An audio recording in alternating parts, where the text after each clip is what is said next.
Hello, welcome back. അപ്പം നമുക്ക് നല്ല ടേസ്റ്റി ആയിട്ടുള്ള തേങ്ങയൊന്നും അരക്കാത്ത ഒരു മീൻ കറി റെസിപ്പി ഉണ്ടാലോ.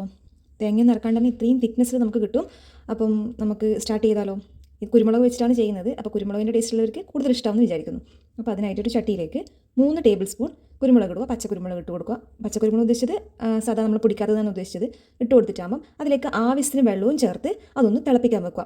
നന്നായി തിളച്ച് വരണം. കാരണം ഈ കുരുമുളക് എത്രത്തോളം സോഫ്റ്റ് ആവുന്നതിനനുസരിച്ചിട്ടാണ് നമുക്കത് പേസ്റ്റ് ആക്കി എടുക്കാൻ കുറച്ചും കൂടി ഈസി ആയിട്ട് വരിക. അപ്പം നല്ല രീതിയിൽ സോഫ്റ്റ് ആവുന്നത് വരെ ഇതൊന്ന് തിളപ്പിച്ചെടുക്കുക. തിളപ്പിച്ചെടുത്തതിന് ശേഷം അതിൻ്റെ അകത്ത് വെള്ളം നമ്മൾ കുറച്ച് ഊറ്റി മാറ്റി വെക്കുക. എന്തിനാണെന്ന് വെച്ചാൽ നമ്മളതെടുത്ത് അരക്കുമ്പോൾ നമുക്ക് വെള്ളം കൂടി മിക്സ് ചെയ്ത് അരക്കുമ്പോൾ നല്ല പേസ്റ്റ് രൂപത്തിൽ കിട്ടില്ല. അതുകൊണ്ടാണ്. അപ്പോൾ എന്ത് ചെയ്യുക, മാറ്റി വെച്ചതിന് ശേഷം അത് ഒന്ന് മിക്സിയിൽ അരച്ചെടുക്കുക. എന്നിട്ട് അതിൽ ഫുൾ നല്ല രീതിയിൽ പേസ്റ്റ് ആയിട്ടുണ്ടാവില്ല. അപ്പോൾ നല്ല രീതിയിൽ പേസ്റ്റ് ആകാൻ നമ്മൾ മാറ്റി വെച്ച കുരുമുളകിൻ്റെ വെള്ളത്തിൽ നിന്ന് കുറച്ചും കൂടി വെള്ളം എടുത്തിട്ട് നന്നായി പേസ്റ്റ് ചെയ്തെടുക്കുക. ഇനി നമുക്ക് ചട്ടിയിലേക്ക് കുറച്ച് പച്ച വെളിച്ചെണ്ണ ഒഴിച്ചതിന് ശേഷം ഉലുവ പൊട്ടിക്കുക. ഉലുവ ഒരു ടേബിൾ സ്പൂണോളം ഉലുവ ഇട്ടിട്ട്, അത്യാവശ്യം ഉലുവേൻ്റെ ടേസ്റ്റ് ഇരുന്നോട്ടെ എന്നുള്ളതുകൊണ്ടാണ് ഞാൻ ഒരു ടേബിൾ സ്പൂൺ ഇടുന്നത്. ഉലുവ ഒന്ന് പൊട്ടിച്ചെടുക്കുക. ഉലുവ പൊട്ടി വരുന്ന സമയത്ത് നമ്മൾ നല്ല പച്ച കറിവേപ്പിലയും കൂടി ഇട്ട് കൊടുക്കുക. പച്ച കറിവേപ്പിലയും കൂടി ഇട്ട് കൊടുത്തതിന് ശേഷം അതൊന്ന് വഴണ്ടി വരുമ്പം, അതായത് ഒന്ന് മൊരിഞ്ഞ് വരുമ്പോൾ നമ്മൾ മുറിച്ച് വെച്ചിട്ടുള്ള ഉള്ളി, ഈ ഒരു കറിയിലേക്ക് ഒരുപാട് ഉള്ളീൻ്റെ ആവശ്യമില്ല. ഞാനിപ്പോൾ ഒരു മീഡിയം സൈസിലുള്ള ഒരു ഉള്ളിയാണ് എടുത്തിട്ടുള്ളത്. നന്നേ ചെറുതാണെങ്കിൽ 1.5 ഉള്ളി എടുക്കാം. അധികം ഉള്ളീൻ്റെ ആവശ്യം ഈ കറിയിലില്ല. എന്നാലും നമുക്ക് നല്ല തിക്നെസ്സോട് കൂടി തന്നെ കറി കിട്ടുകയും ചെയ്യും.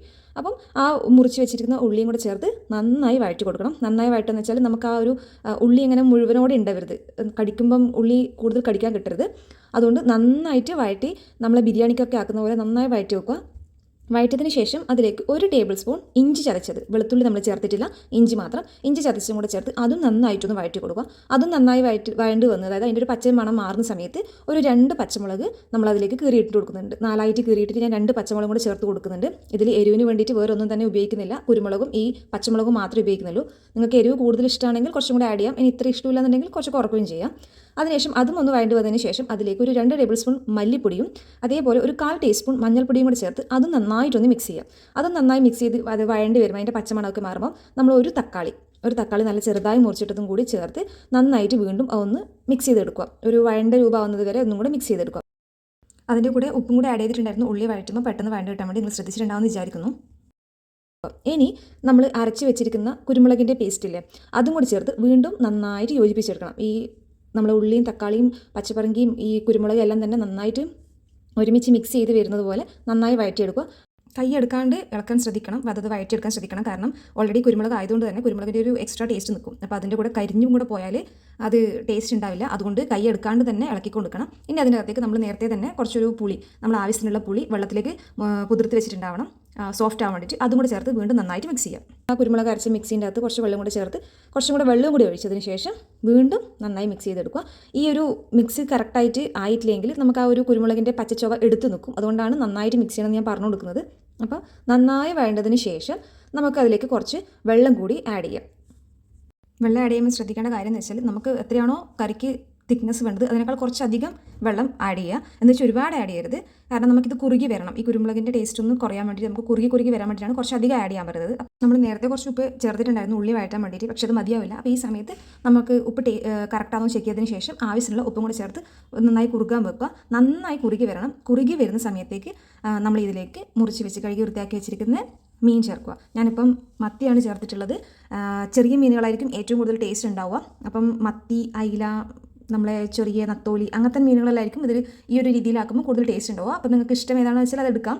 ഏതും മീനും യൂസ് ചെയ്ത് ചാക്കാം. എന്നാലും കുറച്ചും കൂടി ടേസ്റ്റ് ചെറിയ മീനുകളാണെന്ന് പറഞ്ഞത് മാത്രം. ഇനി ഇത് നന്നായി കുറുകി വന്നതിന് ശേഷം, മീൻ ആഡ് ചെയ്തതിന് ശേഷം നമ്മൾ ഏകദേശം ഒന്നാകുമ്പോൾ അതിൻ്റെ മുകളിൽ കുറച്ചും കൂടി കറിവേപ്പില ഇട്ട് കൊടുക്കുക. നമ്മൾ ആദ്യം ഇട്ട് കൊടുത്തിട്ടുണ്ടായിരുന്നു, എന്നാലും ആ ഒരു പച്ച കറിവേപ്പിലിൻ്റെ ടേസ്റ്റ് കിട്ടാൻ വേണ്ടി കുറച്ചും കൂടി കറിവേപ്പിലയും കൂടി ഇട്ട് കൊടുക്കുക. ഇനി ഇതെല്ലാം കൂടി നന്നായിട്ടൊന്ന് തിളക്കാൻ വെക്കുക. തിളക്കാൻ വെച്ചതിന് ശേഷം മീൻ നന്നായി വെന്തു ഏകദേശം ആയി എന്ന് കാണുമ്പം നമ്മളെ വെള്ളം ഇനിയിപ്പം നമുക്ക് ആവശ്യമുള്ള ഗ്രേവീൻ്റെ ആ ഒരു തിക്നെസ്സിലേക്ക് വരുന്ന സമയത്ത് നമുക്ക് ഈ കറി പ്രിപ്പയർ ചെയ്ത് കഴിഞ്ഞു. അപ്പോൾ ലാസ്റ്റ് നമ്മളെ ആവശ്യത്തിനുള്ള തിക്നെസ് ആയതിനു ശേഷം അതിലേക്ക് കുറച്ച് പച്ചവെളിച്ചെണ്ണയും കൂടി ചേർത്താൽ നമ്മളുടെ കറി റെഡിയായി. മീൻ വെന്ത് ഉടഞ്ഞു പോകാതിരിക്കാൻ ശ്രദ്ധിക്കണം. അതുകൊണ്ടാണ് കറി പ്രിപ്പയർ ചെയ്ത് ഏകദേശം ആവാനാവുന്ന സമയത്ത് നമ്മൾ ഈ മീൻ ആഡ് ചെയ്യുന്നത്.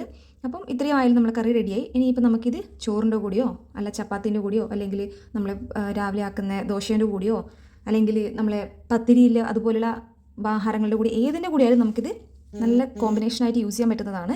കാരണം ആ ഒരു പ്രത്യേകിച്ച് മീൻ കറിയാണ്, അതുമാത്രമല്ല കുരുമുളകിൻ്റെ ടേസ്റ്റ് കൂടി ആയതുകൊണ്ട് നമുക്ക് ഏതിൻ്റെ കൂടിയും യൂസ് ചെയ്യാം. അപ്പോൾ എല്ലാവർക്കും ഇഷ്ടമായിട്ടുണ്ടെങ്കിൽ ലൈക്ക് ചെയ്യുക, ഷെയർ ചെയ്യുക, സബ്സ്ക്രൈബ് ചെയ്യാത്തവരാണെങ്കിൽ ഒന്ന് സബ്സ്ക്രൈബ് ചെയ്തേക്കണേ. അപ്പോൾ മറ്റൊരു വീഡിയോയുമായി പിന്നെ കാണാം. ബൈ.